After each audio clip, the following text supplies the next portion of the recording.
Olá, você que se conectou aqui no podcast Vida Moderna. Eu não sei se você está me vendo ou me ouvindo, por quê? Porque nós estamos nas principais plataformas de áudio, os agregadores de podcast principais do mercado e também no YouTube. E por falar em YouTube, curta esse vídeo, compartilhe e se ainda não for inscrito no canal, por favor, se inscreva, porque aqui você tem muito material de primeiríssima qualidade. E quem está comigo aqui hoje é a Suzana Garcia Robles, que ela é Senior Partner da Capria Ventures. Tudo bem? Como é que você está, Suzana? Tudo bem, Guido, tudo bem. Tudo bem, tudo tranquilo. Como é que está o tempo aí em São Francisco? Tá calor, né? Não, eu moro no Washington, Ah, você DC. está em Washington. Eu achei que você estava em São Francisco. Me contaram que você estava em São Francisco. Você está em Washington, então. Não, eu estou em Washington. O tempo, muito quente, muita umidade. Muita umidade. Aí realmente é muita umidade mesmo. E no inverno é muito frio, né? Exatamente. Sem dúvida nenhuma. Bom, a gente vai bater um papo aqui sobre investimentos, sobre startups. A gente vai saber como é que está esse mercado hoje aqui.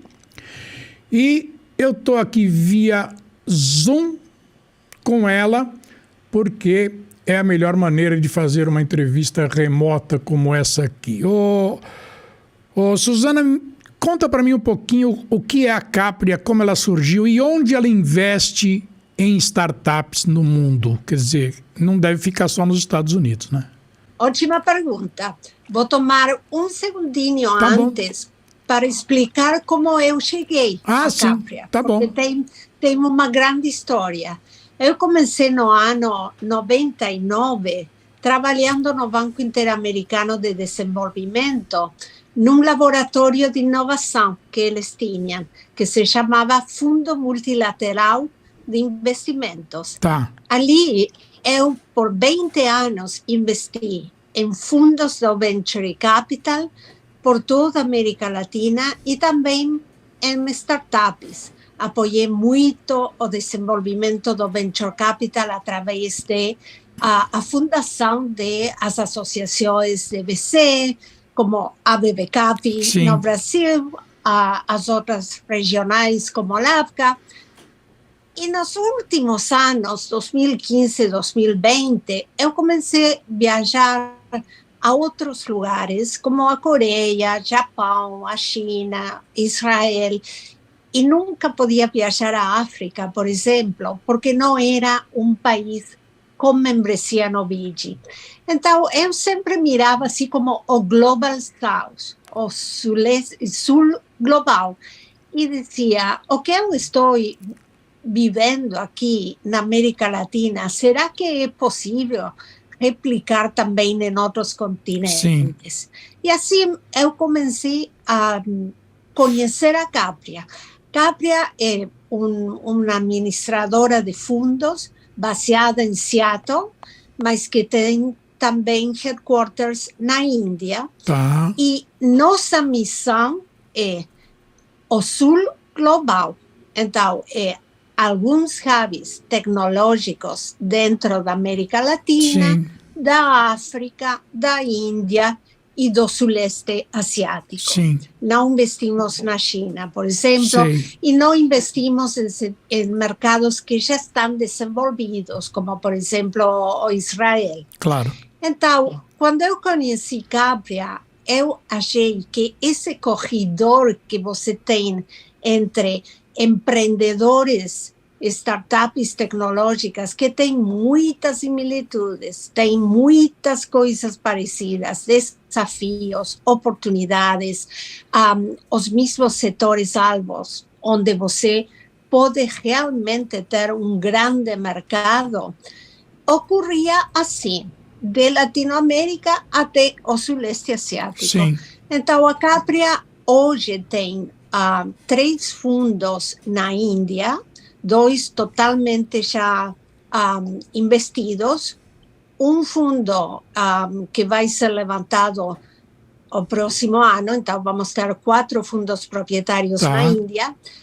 Temos um fundo global, que também já está totalmente investido, e esse fundo teve uma estratégia muito interessante, porque foi uma primeira aproximação de sair da Índia e atacar o mercado do sul global. Sim. Então, esse fundo teve uma estratégia de investir em fundos de venture capital para fazê-los nossos parceiros. Sim. E depois investir com eles em startups tecnológicas. Entendi. Então, esse fundo totalmente investiu em 14 fundos de venture capital e 14 empresas.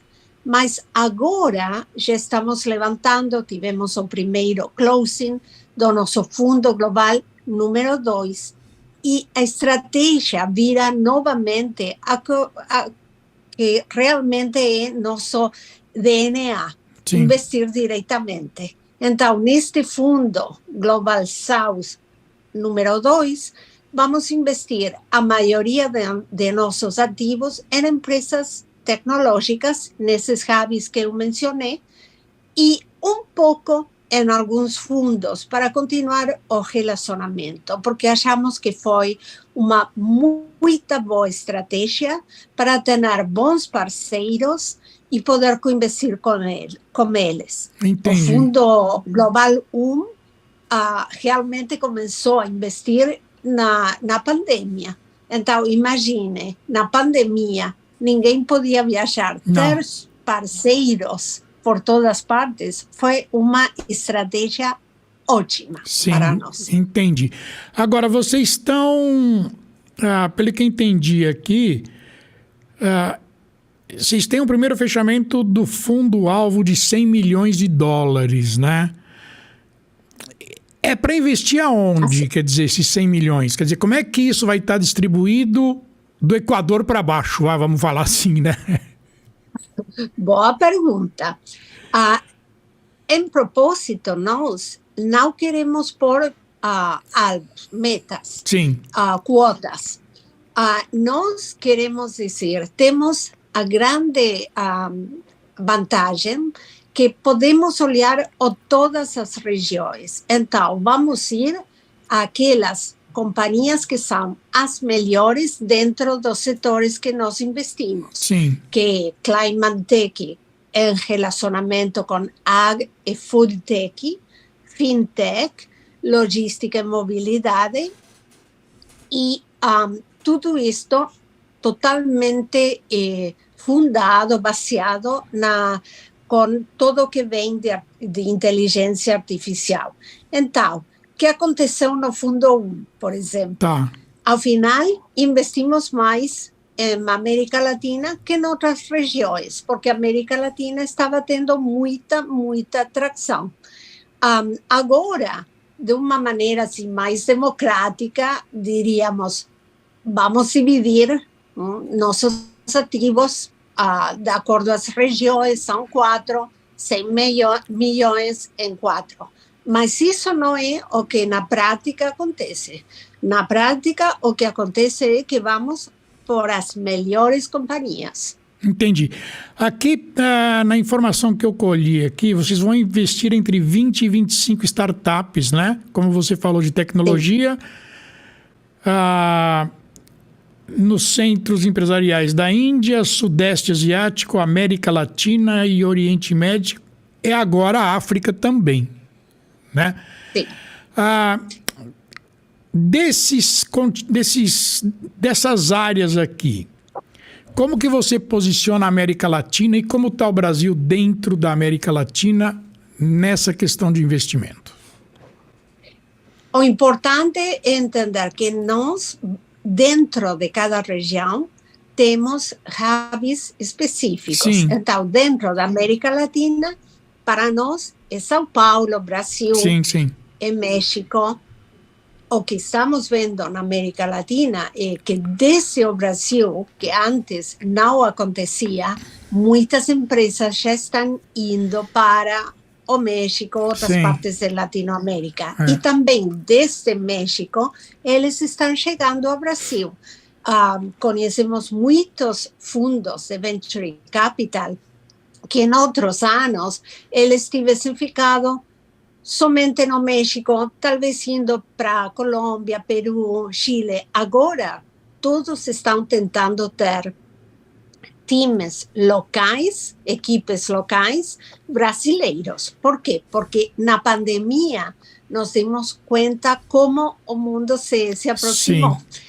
E o Brasil agora também, nós, por exemplo, de nossos parceiros é Valor. Valor agora já tem uma equipe no México. Sim. Mas quando eles começaram, somente no Brasil. Somente no Brasil. Então, para nós, essas duas cidades são muito importantes para, desde México City, desde São Paulo ou alguma outra cidade do Brasil, começar a atacar todo o mercado latino. Entendi.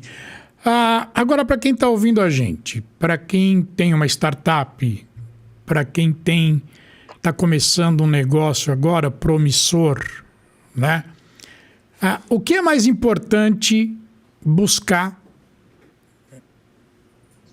no mercado para conseguir um investimento, tá?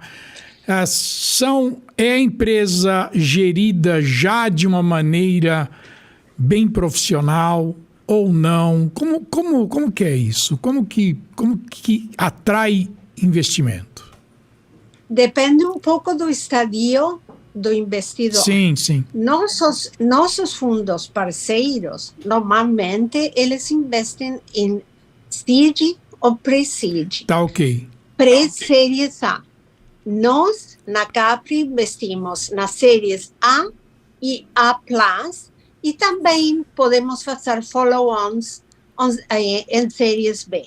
Então, se você é um fundador de uma companhia que está realmente nascendo, os investidores vão tentar ver como é a equipe, a visão da equipe, o entendimento da tecnologia, como vocês podem se posicionar vis-a-vis outros competidores. Mas não tem muito mais que analisar. Não tem. É quase uma análise psicológica. Exatamente. Você sabe entender quem é este cara que vem aqui com essa ideia.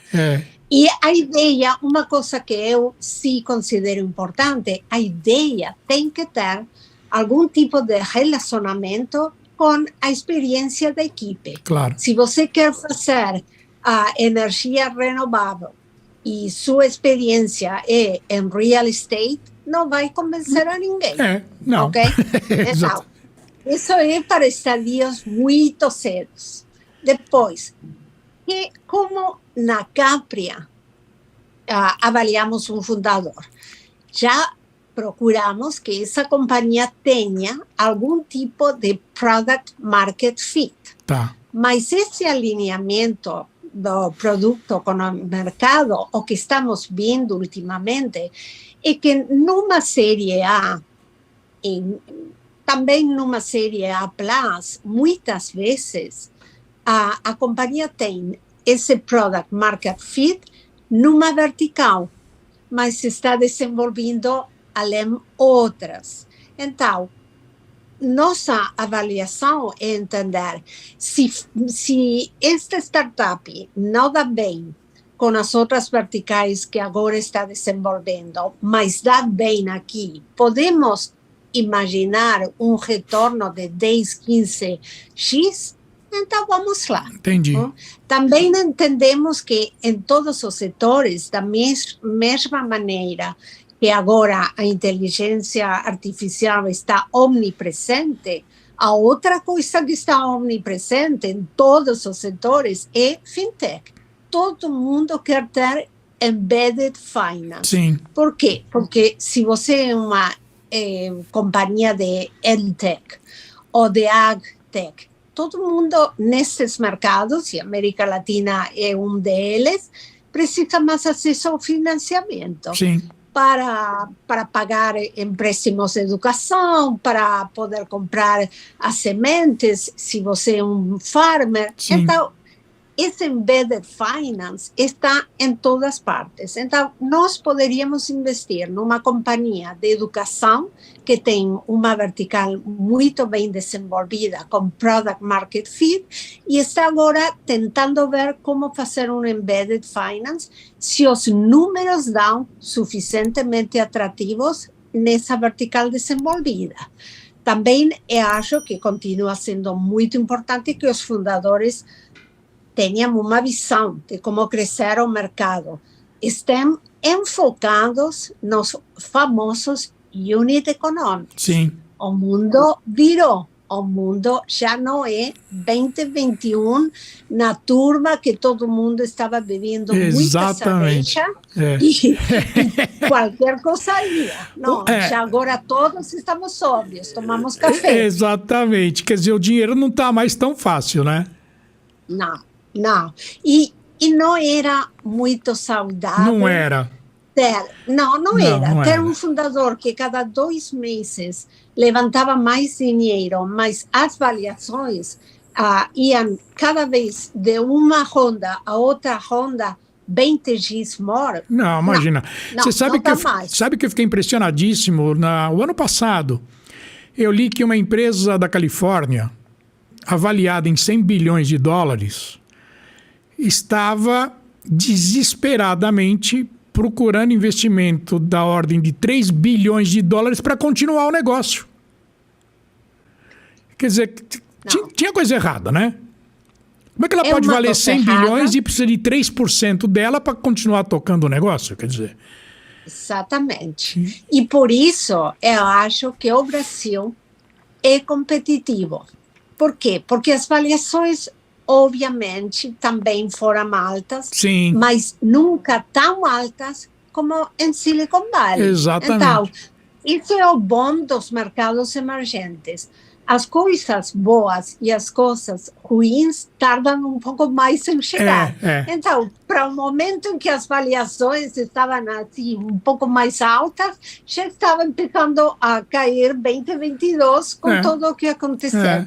Então, realmente, para um investidor, e tomara que muitos investidores nos estejam escutando, investir em mercados emergentes é sempre uma boa oportunidade. Sem dúvida nenhuma. E o Brasil, queira ou não queira, ele tem uma vantagem de estar sempre vendo o que acontece primeiro na Europa e Estados Unidos para tomar decisão aqui depois, né? Foi assim na pandemia, por exemplo, né? Nós vimos o que aconteceu na Europa, na Itália e tudo mais. A gente teve mais tempo para arrumar a casa assimilar. Com as startups acontece a mesma coisa, né? E também, vamos ser francos, o Brasil tem um potencial tecnológico incrível. Sem dúvida. E com muitos diferentes momentos, mas eu venho investindo no Brasil desde o ano 99. Então, o governo, em geral, entende a inovação. Então, agora temos algumas regulações que têm sido muito boas. Sim. As leis de inovação, coisas que em outros países eles olham ao Brasil para aprender. Sim. Aqui a gente tem coisas muito inovadoras, como o Pix, por exemplo, né? Exatamente. Aqui na empresa, por exemplo, aqui na empresa a gente trabalha basicamente com Pix, abandonamos o boleto e os clientes adoram. Claro, mas também, assim, se falamos, por exemplo, dos recursos naturais do Brasil, incrível. É impressionante, você pega o agro, por exemplo, né? Você põe agro junto com tecnologia, é uma receita fantástica. É um casamento muito bom. Perfeito. Você põe muitos investimentos em educação e como a inteligência artificial pode melhorar, fantástico. Então, nós temos 2 fundos parceiros no Brasil, SP Ventures, que é um fundo somente de agro e food tech, e também Valor, que é mais agnóstico, e ele investe em muitas coisas, agro, food tech, edtech, mas você vê o tipo de startups que eles estão investindo, tem muita inovação. Muita inovação.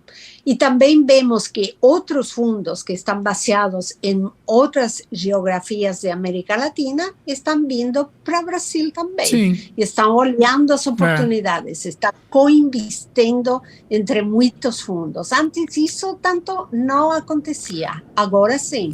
Na verdade, o Brasil está se consolidando como o hub da América Latina, né? Da América do Sul, pelo menos, né? Quer dizer, já vinha se consolidando, mas agora está indo muito rápido. Essa percepção está sendo cada vez maior, né? Não só para a gente internamente aqui, mas para o mundo também. E esse é um ponto interessante, porque antes o Brasil parecia muito focado no Brasil, porque sempre tive mercado, investidores, possibilidades de saídas internas, mas agora o Brasil tem sido olhado por muitos investidores que chegam lá um pouco assim, com uma suspeita de o que vou achar no Brasil que eu já não tenho visto em outras cidades ou lugares do mundo. E eles acham que sim. Exatamente. Há muito para aprender do Brasil. Exatamente. E uma coisa que o Brasil sempre foi tido também é que era longe, né? Hoje em dia não é mais longe, né? Hoje em dia já... Não, as distâncias se acurtaram. Sim, na pandemia nos deixou como um regalo, uma coisa boa, entender que podemos estar falando assim. Antes, se eu não estou em São Paulo, eu não posso falar com você. Agora, por suposto, exatamente, eu estou em Washington, você está em São Paulo. Sem problema nenhum. Durante a pandemia, por exemplo, eu fiz um projeto para uma grande empresa multinacional, global, Brasil e México, fazendo o que nós estamos fazendo aqui agora. Com o México, inclusive, e Brasil, durante o ano inteiro. Exatamente. Que ela fazia entrevista dos executivos dela com os clientes dela que ela escolhia, né? Era uma conversa de 10 minutos, né? Mas... E também acho assim, que as migrações de países para ficar no Brasil, porque o Brasil tem mais oportunidades para startups, para gestores de fundos, também apoiam essa ideia de que, sim, temos limites geográficos, mas não é como era antes. Não. Agora, eu estou vendo aqui também que você falou que vocês estão na África também agora, né? Eu estou vendo regiões aqui como Nigéria, Egito, África de uma maneira geral. Isso é muito novo para vocês? Porque você disse que vocês não operavam nessas regiões, né? Como é que é isso? Quer dizer, vocês entendem esses países, estão começando a entender, porque é um projeto complicado, diferente, culturas diferentes. Exatamente. E tudo mais, né? Não, olha, nós temos uma venture partner baseada em Londres que está mudando-se a Nairobi e ela é de Lagos, entendi. Nigéria. De lá, tá. 15 anos investindo na África. Tá. Depois temos um cara analista sênior que está baseado em Nairobi. Depois temos pessoas em Buenos Aires, no México City, na Índia. Então, os sócios do fundo, Dave, Will e eu, estamos na América do Norte. Sim. Mas os demais temos equipes por todas partes. Estamos contratando, por exemplo, pessoas em Jakarta para ter um pouco mais de expansão ao Sudeste Asiático. Na Índia temos uma equipe muito forte. Provavelmente a maneira será continuar contratando mais pessoas na América Latina, na África. E então, cada tanto nós juntamos todos. Entendi. Mas é uma empresa, a Capria, não teve que se adaptar no momento da pandemia. Já éramos global. Já tínhamos essa maneira de relacionar-nos todo o tempo entre as equipes. Mas creemos firmemente em ter equipes locais e investir nos fundadores de startups locais e nos gestores de fundos, quando fazíamos isso, que também sejam locais. Não queríamos investir no gestor de fundo americano, Sim. que entrava e saía do país, porque eles nunca ficam. Sim. Os locais ficam. Exatamente. Os locais entendem as crises, os desafios. Estão acostumados. Exatamente. Como que você classifica a maturidade do empresário brasileiro hoje quando ele vai buscar um investidor? Ele é maduro, ele ainda precisa ser... como é que eu posso dizer? Ele precisa ser ensinado ainda? Precisa de algum aprendizado ainda ou não? Ele já tem maturidade? Ele, eu diria que, junto com os empreendedores argentinos, são dos melhores. Por quê? Porque são sofisticados. Tá. Em geral, falando com um investidor, você tem que ter domínio da língua inglesa. Claro. Os brasileiros têm. É. Então, e tem entendimento de tecnologia. Então, eu faço comparação com os argentinos, não porque eu seja argentina, porque sou, a esta altura da minha vida, sou mais americana que argentina, Sim. mas porque eu vejo uma diferença. Os brasileiros atingiram tudo isso ficando no seu país. Os argentinos tiveram que mudar de país por as questões que não vamos falar. Então, não valia a pena. Mas eles se voltaram mais internacionais por uma questão de exigência para poder viver.